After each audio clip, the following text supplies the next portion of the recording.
First question right here, Ann. Tomorrow is the 3-year anniversary of your elimination from the Toronto series in Game 6 and Clay getting injured. I'm wondering if you can just remember your emotions on that day.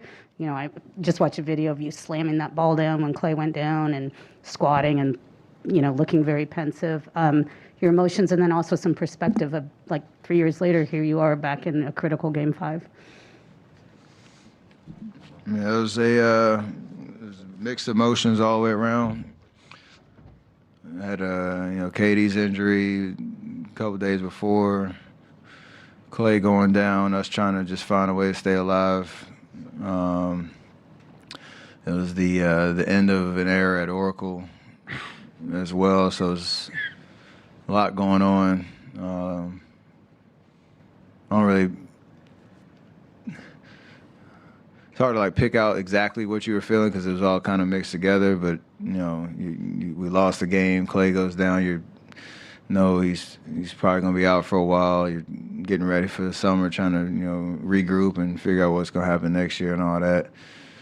And I think it's 3 years ago, and all that we've been through, all that Clay's been through, personally since that time, and to be back here, it adds to the sense of gratitude of being back on the stage.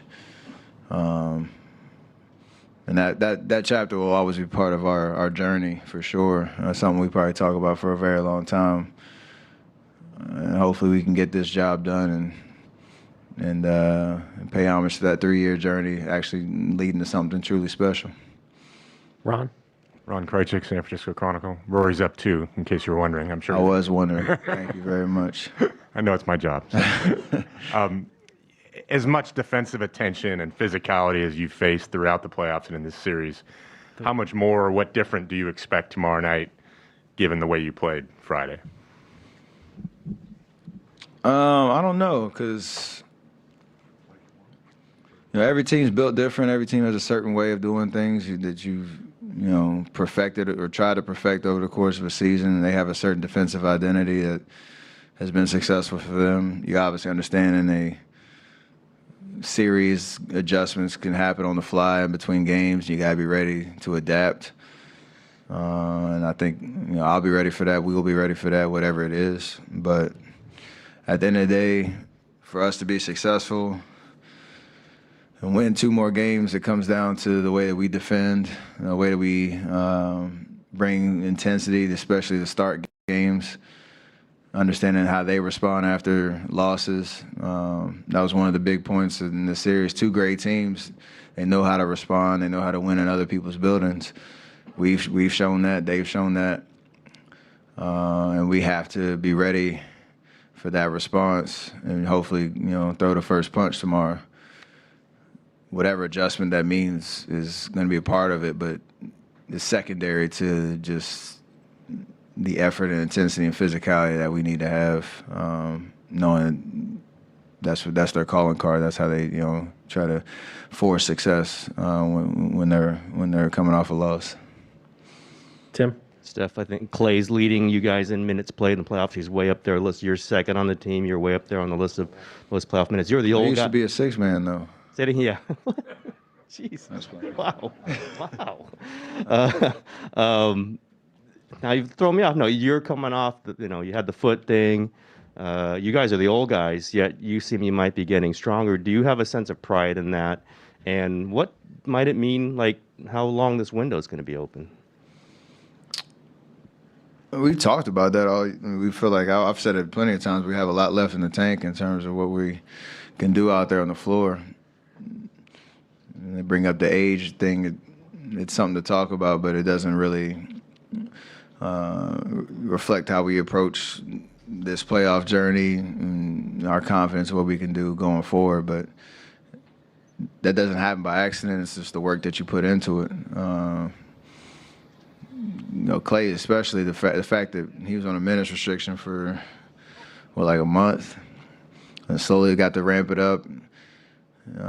Every couple weeks leading up to the playoffs, and I think he was so proud of himself that when he first, I think, eclipsed 40 minutes in a regular season game one time.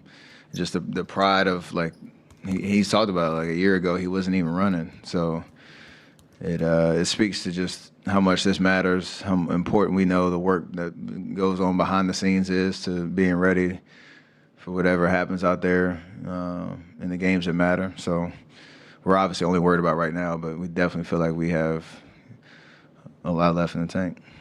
Anthony? Yeah, 2 questions. One quick one. Just how does the foot feel? Great. Any treatment or anything you needed? Or Always, but yeah. And then on the Draymond, this is obviously a challenge for him offensively in the series with their length, the way they're playing. What is the key to, I guess, thriving better offensively when he's on the floor? It comes down to understanding that we have our certain pet plays and actions that we have done for years and years and years. They've scouted it. They have a certain approach and personnel that's trying to take those away. And some of our bread and butter plays, but a lot of it is just being a lot more organized on our spacing and our force on pick and rolls, on cuts and stuff like that, so that we can just get everybody in the right spots, and whether they want to shade, off a certain guy or try to clog things up, we have a counter to all of that. And I think he is going to do an amazing job of adapting and figuring out where he can find his angles, his ways to impact on the offensive end, and that'll again feed off of the way he impacts the game on the defensive end every game. So usually the high IQ guys figure it out, and he's at the top of that list when it comes to understanding the game of basketball. On your left, second row. Hey, Steph, Alex Espinoza with 95.7 The Game. You're 3-0 with those purple shoes. Is there anything to that? Are you going to bring them back out again at some point? I did not even know that, so I appreciate you. I don't know if that messes with the juju on there, if I'm aware of the record. So now I got a lot of different colors, so we'll see what happens. God, I got me thinking now, too. Adam, next. Steph, the U.S. Open's obviously in Boston this week. You have obviously much bigger priorities, but do you try to squeeze in part of the practice round Wednesday? Do you have golfers hitting you up for tickets? Do you just watch it on Thursday and chill? Or? I got a couple of friends on the tour that'll probably hit me up between now and next week if they get the early tee time, the early late on Thursday. We'll see. Or Thursday, Friday, we'll see. But I'm not going out there. Obviously, all my attention's on rest and recovery and getting ready. I'll pop in front of the TV and make sure I watch as much of it as possible, though. Joe. Could you forward those tickets our way? Say what? Forward those tickets our Oh, way. absolutely. I've never been to the Country Club of Brookline, so you can send me some pictures if you get out there. What's when you have a game like you had on Friday? What's that like to watch the film of it? I mean, I don't know. It's cool because when you watch film, there's a lot of different emotions because you usually know the outcome of the game. And so whether you play well individually or not, you always know what happens at the end. It's like watching the end of a movie. It's always nice to know that the movie turns out great at the end. But I think it's more so just the balance of watching what worked and trying to understand those patterns so that you can repeat that for the next game, maybe anticipate some adjustments that might happen and try to slow it down and try to be one step ahead of that. In the meantime, I'm also watching a lot of different reactions in the crowd and on the bench and stuff like that, too. That's always some good entertainment. Back right. Steph, Steve was just comparing you to Roger Federer in terms of how the greats do things, and he was... I got to get a list of all the people he's compared. Tim Duncan, Roger Federer, who added to the list. Sorry, I didn't mean to cut you off. No, it's okay. It's okay. Today it was Roger. And he was saying, especially in terms of, he said that you guys met him a few years ago in China, and how you find that joy in the daily routine, the work you put in, the discipline. So in your perspective, how is that to finding that joy and that passion and that work that you put in every day to sustain the highest level for a long period of time? It goes back to just how I started in the game back when I was playing AAU back in the day. I love to work. You kind of get lost in and the sessions you have on the court and practice in the weight room, wherever it is, because you know it's going to lead to you being as prepared as possible for those games. Try to have as much fun as possible. The days that you want to get up and do the work, the days that you don't, days you're tired, all that type of stuff. But it's all built on just my approach, I think, from the time I started, and just trying to carry that every year for as long as I can. And, win, lose, whatever it is, no matter how you play, you have to keep coming back to the well to keep sharpening the toolkit and finding ways to evolve your game.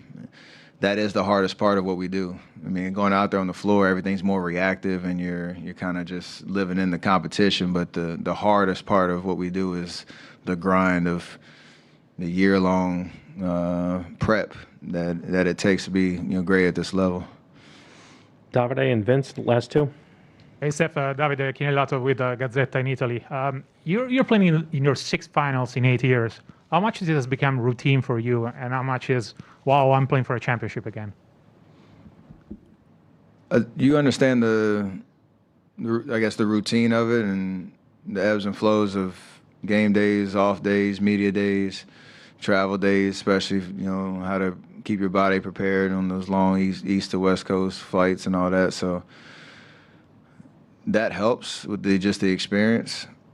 Every task is different, though, when you get out there, because even when we played Cleveland 4 times, it's a different team every year that you had to kind of prepare against. And, that's just part of it. And I love every experience at this stage, because there's so much attention on what we do. You understand the whole world's watching you when you're out there on the court. And you're obviously keeping in mind what you're playing for and be the last team standing. So I love everything about it. Vince? Steph, during Game 4, you couldn't see it because you were playing, but Dwayne Wade and LeBron James had back and forth praising you throughout the course of the game. And I think Dwayne said something after it, saying that they got to make room for you on the Mount Rushmore. So when you see that, if you see that, are you amused? Are you surprised? Do you roll your eyes? Like, what is your reaction when you hear stuff like that or see it? Any player will tell you when you get respect and praise from your colleagues and the guys that have been on the stage and know what this is about, know how hard it is to be at this level and do what we do. That means the world. You obviously want everybody to appreciate what you do and all that, but it hits different when it's people that you looked up to once upon a time, when they were having their first and second experiences, and you're watching them like, I wonder what that's like. And then you have some battles, and for them to go out of their way and speak about your impact on the game and all that type of stuff, it means the world for sure. Because it takes a great to recognize what it takes to do what we do, for sure.